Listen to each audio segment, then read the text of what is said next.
Hello friends, आपका बहुत बहुत स्वागत है हमारे चैनल सरकारी नौकरी में।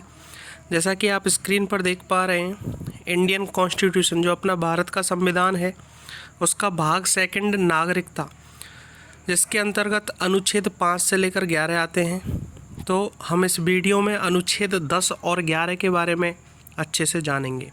जिन्होंने अब तक 5, 6, 7 और 8 के बारे में नहीं समझा है या नहीं पढ़ा है, तो वो डिस्क्रिप्शन में उसकी लिंक दी गई है, वहाँ पर आप क्लिक करें और अच्छे से अनुच्छेद 5, 6, 7, 8 को समझें और उसके बाद 10 और 11 को देखें।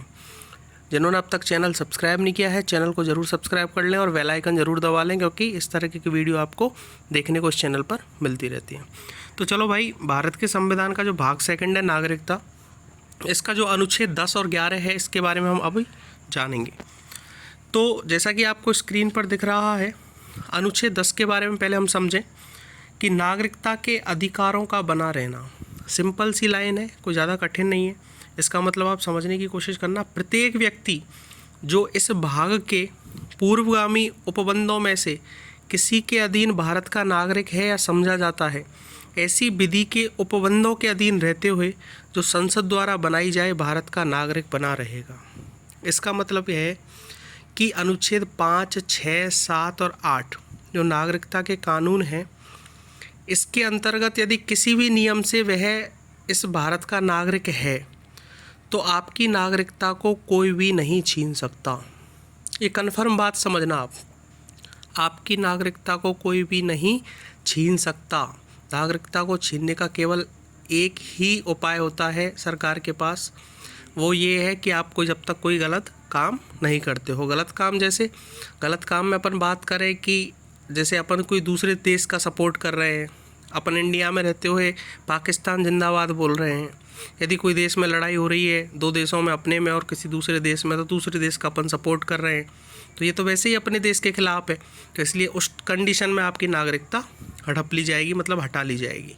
या फिर कोई और गलत काम हो तो भी नागरिकता छीनने का अधिकार, और केवल ये संसद के पास है। संसद के अलावा और कोई छीन भी नहीं सकता। तो ये चीज़ नागरिकता के अधिकारों का बना रहना, ये इस बारे में बताया गया है।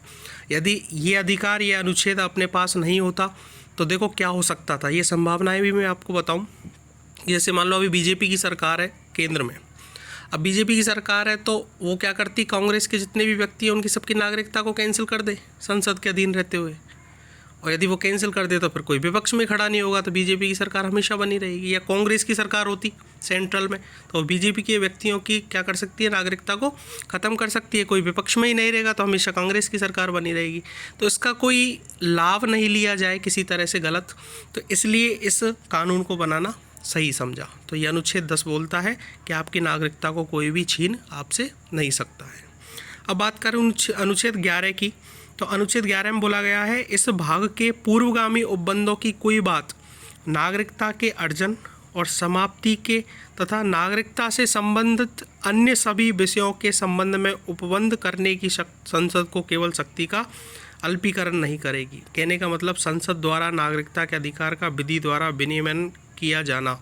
इसका मतलब ये है कि नागरिकता को छीनने का और नागरिकता को रखे रहने का केवल इसका अधिकार केवल संसद को है। और संसद में भी किस मंत्रालय को है, एक बार पूछा गया है ये क्वेश्चन एसएससी में, कि संसद के किस मंत्रालय को नागरिकता में विधि बनाने का अधिकार दिया गया है। वो दिया गया है गृह मंत्रालय को। याद रखना हमेशा, बहुत इंपॉर्टेंट पॉइंट है।